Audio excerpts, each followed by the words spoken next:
എല്ലാവർക്കും നമസ്കാരം. ഇന്ന് നമ്മൾ ഡിസ്കസ് ചെയ്യുന്നത് GST കളക്ഷനുമായി ബന്ധപ്പെട്ട കാര്യമാണ്. മെയ് 1 തീയതി May 1, 2024 ministry of finance issue ചെയ്ത പ്രസ് റിലീസാണ് നിങ്ങൾ കണ്ടുകൊണ്ടിരിക്കുന്നത്. അതിൽ നമുക്കറിയാം GST revenue collection for April 2024 highest ആണ്, ഏറ്റവും ഹയസ്റ്റ് ആണ്. 2,10,000 കോടി രൂപ നമുക്ക് കളക്ട് ചെയ്യാൻ സാധിച്ചു. GST എന്ന് പറയുമ്പോൾ CGST, SGST, IGST എല്ലാം കൂടെ ഇത് ഹയസ്റ്റ് ആണ്, ഏറ്റവും ഹയസ്റ്റ് ആണ്. GST തുടങ്ങി കഴിഞ്ഞ 7 വർഷത്തിൽ ഏറ്റവും ഉയർന്ന കളക്ഷനാണ്. അതിലെ gross revenue records 12.4% year on year growth എന്ന് പറയുമ്പോൾ, ഇതിപ്പോൾ നമ്മൾ ഏപ്രിൽ മാസത്തെ കളക്ഷൻ എന്ന് പറഞ്ഞാൽ അത് ഏപ്രിൽ മാസത്തെ ബിസിനസിന്റെ അല്ല, അത് മാർച്ചിലെ ബിസിനസിന്റെയാണ്. അപ്പോൾ മാർച്ചിൽ നമ്മൾ ബിസിനസ് ചെയ്ത് കഴിഞ്ഞാൽ മാർച്ചിലെ ടാക്സ് നമ്മൾ അടയ്ക്കുക ഏപ്രിലായിരിക്കും. GSTR 3B1 ഒക്കെ ഫയൽ ചെയ്യുക ഏപ്രിലായിരിക്കും. അപ്പോൾ ഏപ്രിൽ മാസം മുഴുവൻ നമ്മൾ കളക്ട് ചെയ്യുന്നത് പ്രധാനമായും മാർച്ചിലെ ബിസിനസിന്റെ ടാക്സ് ആയിരിക്കും. അതുകൊണ്ടാണ് ഏപ്രിൽ 30 ശേഷം ഈ ഡാറ്റ റിലീസ് ചെയ്തിരിക്കുന്നത് 1 മെയ് 2024. അപ്പോൾ ഓൾ ഇന്ത്യ വലിയ കുതിച്ചുചാട്ടാണ് ടാക്സ് റവന്യൂവിൽ ഉണ്ടായിട്ടുള്ളത്, GSTയിൽ ഉണ്ടായിട്ടുള്ളത്. 12.4% ഇയർ ഓൺ ഇയർ ഗ്രോത്ത്. അപ്പോൾ കഴിഞ്ഞ ഏപ്രിൽ 2023 ഏപ്രിൽ 2024 തമ്മിൽ കമ്പയർ ചെയ്യുമ്പോൾ ഒരു 12.5% ടാക്സ് കളക്ഷനിൽ ഗ്രോത്ത് ഉണ്ടാവുന്നുണ്ട്. കഴിഞ്ഞ എപ്പിസോഡിൽ നമ്മൾ ഡിസ്കസ് ചെയ്തിരുന്നു, നമ്മൾ പറഞ്ഞിരുന്നു ടാക്സ് റവന്യൂ പൊതുവെ ഒരു 14% ഗ്രോ ചെയ്യുമെന്നാണ് നമ്മുടെ എക്സ്പെക്ടേഷൻ. കാരണം ഇക്കോണമിയിൽ 7% ഗ്രോത്തും ഉണ്ട്, 7%ഓളം ഇൻഫ്ലേഷനും ഉണ്ട്. അപ്പോൾ 7, 7, 14, അപ്പോൾ ഏകദേശം ടാക്സ് കളക്ഷൻ്റെ ഒരു 14% വരെ വരാം. ഓക്കെ, അപ്പോൾ 12.4% ഗ്രോത്ത് നമുക്കുണ്ട്. എന്തായാലും അത് വളരെ വലിയ കളക്ഷനാണ്, ഏറ്റവും ഹയസ്റ്റ് കളക്ഷനാണെന്നൊക്കെ നമ്മൾ പറഞ്ഞു. ഓക്കെ, ഇനി നമ്മൾ ഇതിൻ്റെ അടിയിലേക്ക് പോവുകയാണെങ്കിൽ അതിൻ്റെ ഫിഗേഴ്സും കാര്യങ്ങളൊക്കെ കൊടുത്തിട്ടുണ്ട്. ഈ ചാർട്ട് നോക്കിയാൽ കാണാം, GST കളക്ഷൻ ഇൻ ക്രോഡ്സ്.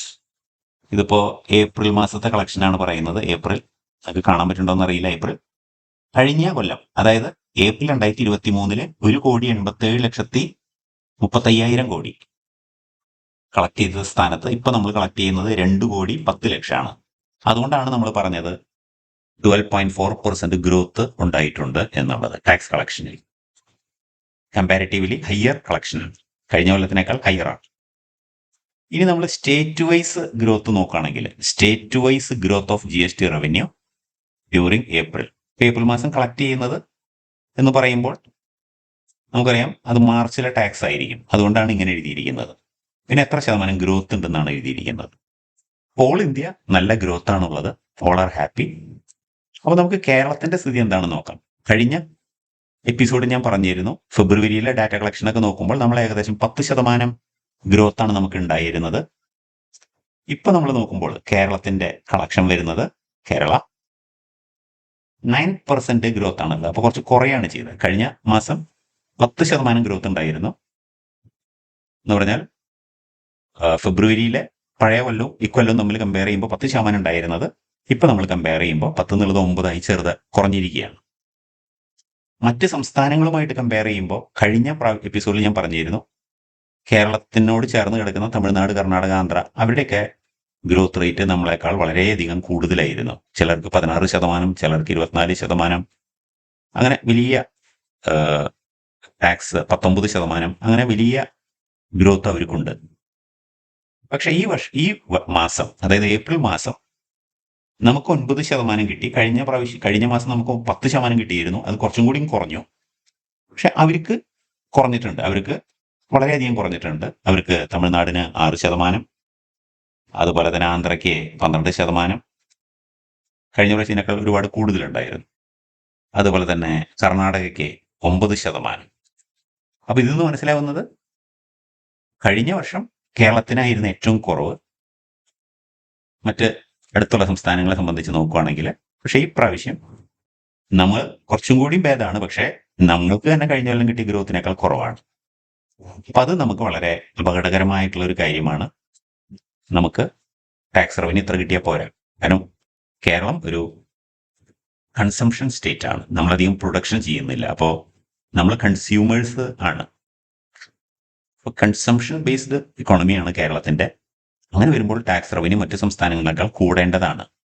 പക്ഷെ കഴിഞ്ഞ എപ്പിസോഡിൽ ഞാൻ പറഞ്ഞിരുന്നു അത് നമുക്ക് കൂടുന്നില്ല എന്നുള്ളത്. ഇവിടെ നമ്മൾ ശ്രദ്ധിക്കേണ്ട ഒരു കാര്യം, പൊതുവെ വരുന്നൊരു സംശയമാണ്, എന്തുകൊണ്ടാണ് ഏപ്രിൽ മാസത്തിലെ GST കളക്ഷൻ പൊതുവെ ഓൾ ഇന്ത്യ കൂടി വരുന്നത്? മറ്റുള്ള മാസങ്ങളെ കമ്പയർ ചെയ്യുമ്പോൾ ഏപ്രിൽ മാസത്തിലെ എന്തുകൊണ്ടാണ് കളക്ഷൻ ഒരുപാട് കൂടുന്നത്? കേരളത്തിന്റെ കാര്യമല്ല പറഞ്ഞത്, മറ്റുള്ള ഓൾ ഇന്ത്യ ബേസിൽ. അതിന്റെ ഒരു മെയിൻ കാരണം ഒന്ന് ഇയർ എൻഡിങ് ആണ്, മാർച്ച്.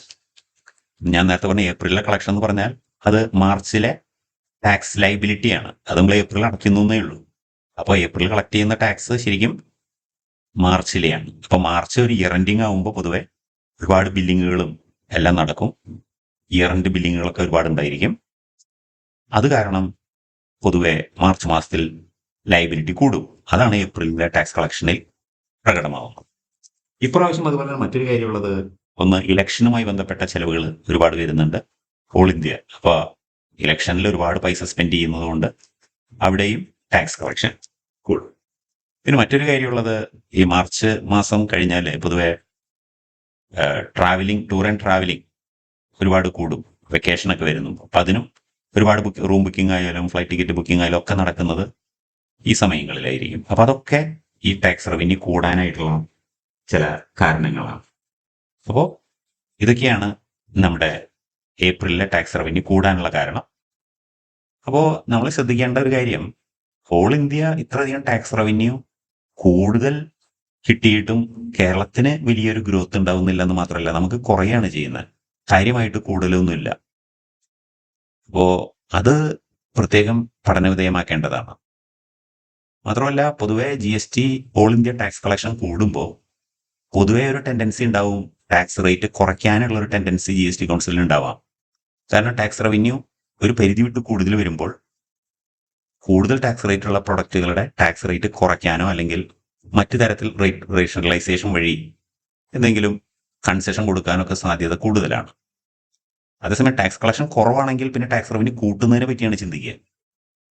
അപ്പോൾ ഇപ്പോൾ ടാക്സ് കളക്ഷൻ കൂടുതലായതുകൊണ്ട് പൊതുവെ GST കൗൺസിലിൽ റേറ്റുകൾ കുറയ്ക്കാനും അങ്ങനെയുള്ള, അല്ലെങ്കിൽ പെട്രോൾ ആൻഡ് ഡീസൽ GST ഉൾപ്പെടുത്തുക, അങ്ങനെയുള്ള വലിയ തീരുമാനങ്ങൾ നടത്താൻ സാധ്യതയുള്ള ഒരു അവസരമാണ് ടാക്സ് കളക്ഷൻ കൂടുന്ന അവസ്ഥ. അപ്പൊ അങ്ങനെയുള്ള ഒരു സിറ്റുവേഷനിൽ ഓൾ ഇന്ത്യ ടാക്സ് കളക്ഷൻ കൂടിയെന്ന് വെച്ചുകൊണ്ട് നമ്മുടെ കൂടിയിട്ടില്ല. അപ്പോ അത് ഏതെങ്കിലും തരത്തിൽ ഏതെങ്കിലും ടാക്സ് റേറ്റ് കുറച്ചു കഴിഞ്ഞാൽ അത് വീണ്ടും കേരളത്തിലുള്ള കളക്ഷൻ, GST കളക്ഷൻ കുറയാൻ കാരണമാവാം. അപ്പൊ അതൊക്കെ വളരെയധികം ശ്രദ്ധിക്കാനുള്ള കാര്യങ്ങളാണ്. ഇനി കേരളത്തിന്റെ ടാക്സ് എന്ന് പറയുമ്പോൾ GST മാത്രമല്ല, പെട്രോള്, ഡീസൽ, ലിക്കർ, അതിന്റെ ടാക്സിനെ പറ്റിയും നമുക്ക് അറിയേണ്ടതുണ്ട്. അപ്പൊ കഴിഞ്ഞ എപ്പിസോഡിൽ ഞാൻ പറഞ്ഞിരുന്നു, ഫെബ്രുവരി മാസത്തെ കളക്ഷൻ നോക്കുമ്പോൾ വാറ്റ് കളക്ഷൻ, വാറ്റ് ആൻഡ് KGST എന്ന് പറഞ്ഞാൽ petrol and diesel and liquor, അങ്ങനെയുള്ള കളക്ഷനും കാര്യമായിട്ട് കൂടുന്നില്ല. വെറും 3% ഗ്രോത്ത് ആണ് അതിലുണ്ടായുള്ളൂ. കാരണം ടാക്സ് റവന്യൂ ഏറ്റവും കൂടുതൽ വരേണ്ടതാണ്. കാരണം പെട്രോൾ ആൻഡ് ഡീസൽ ആയാലും ലിക്കർ ആയാലും നമ്മൾ കൂടുതൽ വിലയ്ക്കാണ് വിൽക്കുന്നത്. അങ്ങനെ വരുമ്പോൾ ടാക്സ് കളക്ഷൻ കൂടണം, അല്ലെങ്കിൽ ടാക്സ് റേറ്റ് നമ്മുടെ അവിടെയാണ് കൂടുതൽ. അപ്പൊ അതും നോക്കുമ്പോൾ ടാക്സ് കളക്ഷൻ കൂടേണ്ടതാണ്. പക്ഷെ അതിലും കാര്യമായിട്ടുള്ള പുരോഗതി കണ്ടില്ല. അപ്പോ ഇനി ഈ മാർച്ച് മാസത്തിലെ കളക്ഷന്റെ ഡീറ്റെയിൽസ് കിട്ടിയാലാണ് നമുക്ക് KGSTയിൽ എത്രത്തോളം ടാക്സ് കളക്ഷൻ വന്നിട്ടുണ്ട് അതും കൂടി പരിഗണിച്ചാലാണ് നമ്മുടെ മൊത്തം കളക്ഷനെ പറ്റി നമുക്ക് ഒരു അഭിപ്രായം പറയാൻ സാധിക്കുകയുള്ളൂ. അപ്പൊ കേരള ടാക്സസിന്റെ വെബ്സൈറ്റിൽ പോയി കഴിഞ്ഞാൽ അവിടെ നമുക്ക് ആ ഡാറ്റ ഇപ്പോൾ അവൈലബിൾ അല്ല. സൈറ്റിൽ നമ്മൾ പോയി കഴിഞ്ഞാൽ ഇവിടെ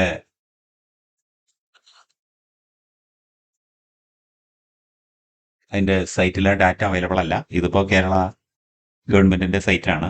അത് 2023-24 ഫെബ്രുവരി വരെയുള്ള ഡാറ്റയെ വന്നിട്ടുള്ളൂ, മാർച്ചിലെ വന്നിട്ടില്ല. അപ്പൊ അതുകൊണ്ട് ഇപ്പൊ നമുക്ക് ആ ഡാറ്റ അവൈലബിൾ അല്ല. അപ്പൊ അത് വന്നാലാണ് നമുക്ക് മാർച്ചിലെ ടാക്സ് റവന്യൂ കൂടി പരിഗണിച്ചുകൊണ്ട് നമ്മളെ സംബന്ധിച്ചിടത്തോളം എത്ര ശ്രദ്ധിക്കണം, അല്ലെങ്കിൽ അടുത്തൊരു തീരുമാനം എന്തായിരിക്കണം എന്നൊക്കെ നമുക്ക് തീരുമാനിക്കാൻ ആ ഡാറ്റ ആവശ്യമുണ്ട്. ഈ ഡാറ്റ പബ്ലിഷ് ചെയ്യാത്ത എന്താണെന്നറിയില്ല, എന്തായാലും അത് വരുമെന്ന് പ്രതീക്ഷിക്കുന്നു. ഇത്രയുമാണ് ഇന്നേക്കുള്ളത്. വീണ്ടും കാണാം. നന്ദി.